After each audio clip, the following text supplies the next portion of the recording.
Pak No. Oke. Pancasila kuwi apa to Pak No? Sejatine Pancasila kuwi. Ya, lek kowe wong Jawa mestine kudune ya paham. Panca sing dimaksud 5 sila kuwi dasar. Dadine Pancasila kuwi dingge dasar para pejabat nglaksanakne bernegara. Dadine bernegara nek Indonesia kuwi kudu gawe dasar Pancasila. Oh, ngono ya Pak No ya. Siji. Kudu enek dasare kuwi ya Pak No ya. Pemerintahane kudu enek dasare. Ya. Siji sing isine ketuhanan yang Maha Esa. Mulakno wong lek ngaku penduduk Indonesia mesti ngakoni Wong duwe Tuhan. duwe Tuhan. Tuhan kuwi enek. Biarpun awake dhewe iki seje-seje agama tapi maksudnya panggah kudu berketuhanan. Oh, ngono ya.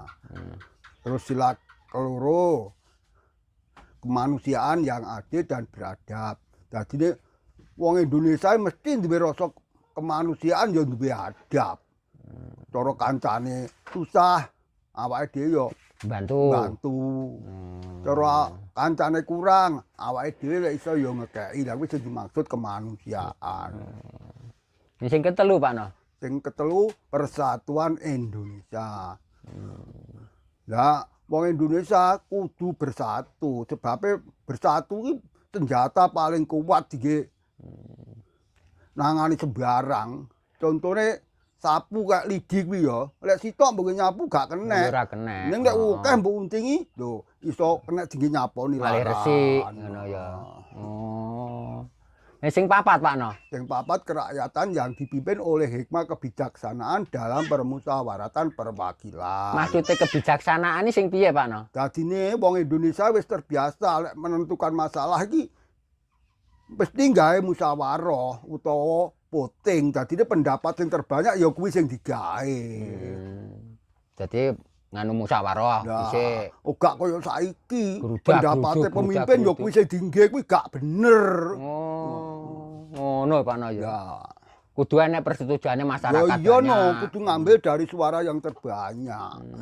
Kuwi permusyawaratan kuwi mang.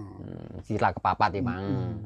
Lah sing sila kelima Pak No. Keadilan sosial bagi seluruh rakyat Indonesia.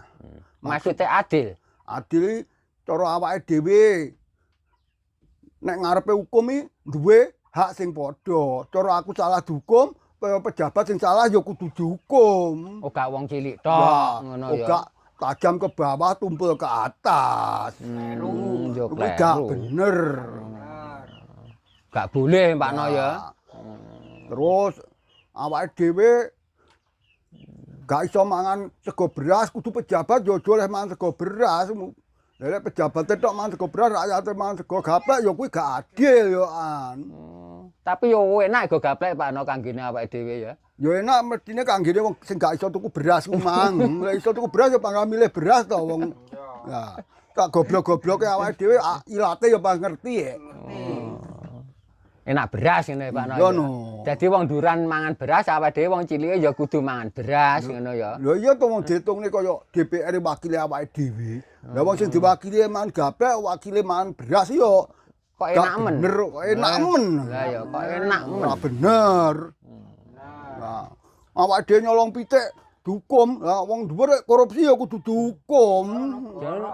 Lah kuwi padahal duwe negara dhewe wong akeh kuwi ya. Lah kudune ya lek ngukumi uga sak geleme dhewe. Ngono kuwi Ya kudu digiatne hukumane kuwi. Wong awake dhewe lho cara nyolong pitik lho mek ngrugekne wong sitok sing duwe pitik tok. Kuwi dipuwentuhi nganti penyok kabeh. Lah lek korupsi iki sing ditolong wonge bandare wong sak pirang-pirang. Tapi lek ngukum Somar yo mek ngono tok ya. Oh, paling dihapusi. Gayane dihukum bae nek kono ora. Wah. Rekayasa. Heeh. Kuwi pengkhianat. Kuwi ngonone saka badan hukume apa nganune Pak No ngene? Ya piye ya awake dhewe negarane dhewe kadung membudaya ngono kuwi lah. Apa to sing ora kena dituku gawe dhuwit? Kaya otote ya kena tuku gawe dhuwit. Lah iya wong ayu ya kena dibayar gawe dhuwit. Awake dhewe welok mbuatek nek dhuwit akeh apa gak iso nuku wong ayu. Wanggah nyang ya Pak No ya. Hah? Iya no. Berarti duwe kuwasa ya Pak No ya. Uang adalah segalanya. Oh iya. Mamulo. para pejabat, para rakyat wis berbagai cara amprih entuke dhuwit. Ora iso gawe cara sing apik-apik ya sing elek ra apa-apa sing penting entuk dhuwit. Wis koyo nyolong, koyo nganu ngono kuwi. Yo ngono kuwi batinen dhewe to Didi mosok kon jelasne terus. Lah kowe kan rada pinter ta Pak No dina-dina iki mare. Kok panggate wae. Lah aku belas kok kene. Lah aku ra sekolah belas ya Pak No. Hah?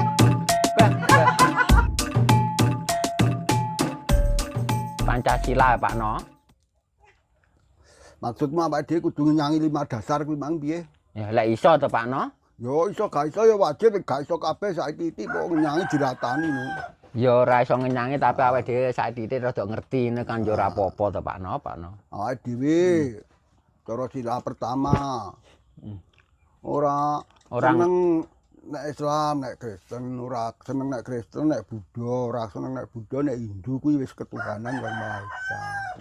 Karek kepercayaane awake dhewe iki Pak Iya No. to. Arepe manggon-manggon ning ndi kan terserah. Ora awake dhewe sing nyanyi sing sila keloro kemanusiaan. Pak petuk kancane ngangkat abot sajae ra kuat yo diwangi Tunjukne. Yang sila telu awake dhewe iso karo kanca-kancane ya sing rukun, sing bersatu. Eling-eling menungso ora iso urip dhewe panggah muturne wong liya. Rungokno ya.